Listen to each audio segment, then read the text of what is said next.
profesinya dia sebagai advokat tidak dalam pada saat menyampaikan di dalam YouTube. Itu yang pertama. Yang kedua, pendapat dan pernyataan Pak Alvin Lim. Yang terhormat Bapak Kapolri, mendengar keterangan Kadif Humas Polri di podcast, saya ingin sampaikan satu kesalahan fatal yang terjadi untuk menjadi pertimbangan pihak kepolisian terkait keterangan saksi ahli etik. Bahwa saksi ahli etik mengatakan bahwa yang dilakukan Pak Alvin Lim adalah sebagai pengamat hukum, sehingga dianggap bukan sedang menjalankan tugas sebagai advokat. Alvin Lim adalah advokat resmi tersumpah. Sebagai pengacara, Alvin diberi kuasa oleh kliennya, Fiorucci, yang pada saat itu belum menikah dan belum menjadi istrinya. Dan beliau dalam video berbicara tentang kasus yang ditanganinya. Pinjam pakai Mazda Biante. Malah dibilang bukan bicara sebagai advokat tapi sebagai pengamat hukum. Apakah penyidik Polri tidak bisa membedakan posisi pengamat hukum dan kuasa hukum atau advokat? Jika seorang ahli hukum bicara tentang kasus yang bukan dikuasakan kepadanya, itu baru pengamat hukum. Tapi ketika seorang advokat bicara tentang kasus yang dikuasakan kepadanya, maka dia bicara sebagai advokat atau kuasa hukum kliennya. Dibuktikan dengan adanya surat kuasa dari pemberi kuasa ke penerima kuasa. Contoh misalnya, Kamarudin bicara tentang kasus Joshua. Apakah dia bicara sebagai kuasa hukum Joshua atau apa dia sebagai pengamat hukum? Perbedaannya adalah apakah dia punya surat kuasa untuk menangani kasus tersebut dari sang klien. Nah, disinilah makanya jaksa mengeluarkan P19 meminta kepolisian memeriksa Fiorucci dan Hadi yang sama sekali kepolisian tidak mau panggil. Kenapa kepolisian tidak mau memanggil dan mau memeriksa mereka berdua? Apalagi Fiorucci adalah pemberi kuasa yang menjadi korban dugaan pemerasan oknum kejaksaan. Jika Fiorucci sebagai pemberi kuasa dan Alvin Lim sebagai penerima kuasa dan mereka belum diperiksa, seharusnya pemeriksaan ahli dilakukan setelah didapatkan keterangan saksi fakta terlebih dahulu. Sehingga penyidik jelas mengkategorikan bahwa yang dibahas adalah topik kasus yang sedang ditangani oleh Alvin Lim. Jika Anda beranggapan sudah melakukan sesuai prosedur, ada saksi dan saksi ahli diperiksa, namun saksi fakta kunci tidak mau kalian periksa, maka penyidik tidak pernah akan dapat kebenaran, melainkan menyesatkan masyarakat dan pada akhirnya mengkriminalisasi Pak Alvin Lim. Alvin mendapatkan surat kuasa dari kliennya untuk menangani kasus tersebut.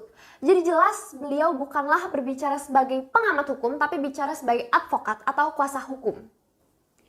Ini bukti surat kuasa saya lampirkan bahwa tertulis di surat kuasa LQ Indonesia Law Firm bahwa penerima kuasa Alvin Lim dan para advokat memiliki hak dan kewajiban untuk memberikan keterangan kepada media massa. Jelas dan terang bahwa perbuatan yang dilakukan oleh Alvin Lim adalah perbuatan dalam menjalankan tugas sebagai advokat dan bukan sebagai pengamat hukum.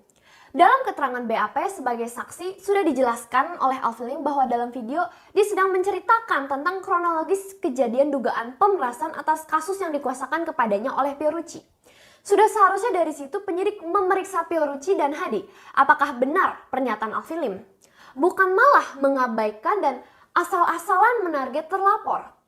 Saya harap Bapak Kapolri bisa bijak mengkoreksi. Karena sebelumnya LQ Indonesia sudah berulang kali membuat aduan propam dan aduan ke Wasidik, namun tidak pernah ditindaklanjuti.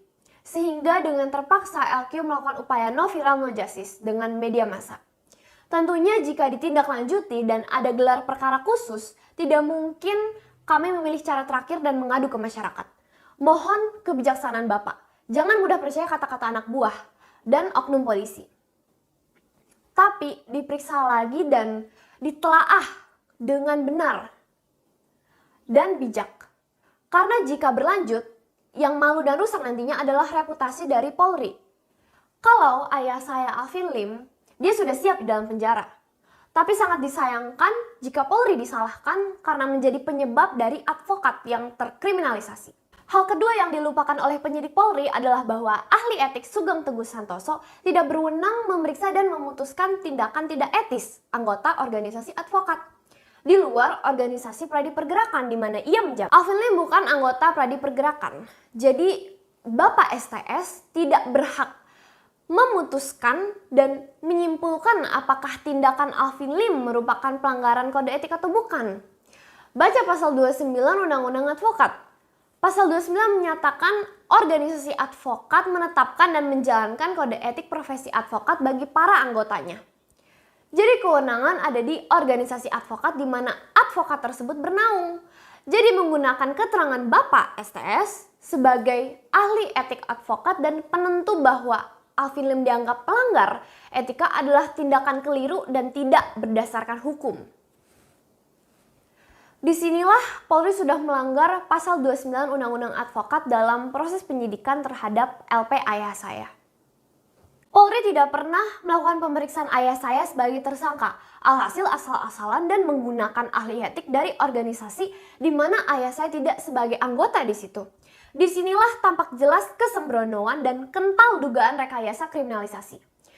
Asal terpenuhi syarat formil, pakai aja bukti-bukti asalan. Nanti biar pembuktian di pengadilan ini. Begitu pikir penyidik tanpa ingin mencari kebenaran material. Jadi saya sekali lagi meminta agar jenderal bersedia memenuhi tantangan debat saya untuk menghindari debat kusir dan saling sanggah pernyataan sepihak secara sendiri-sendiri.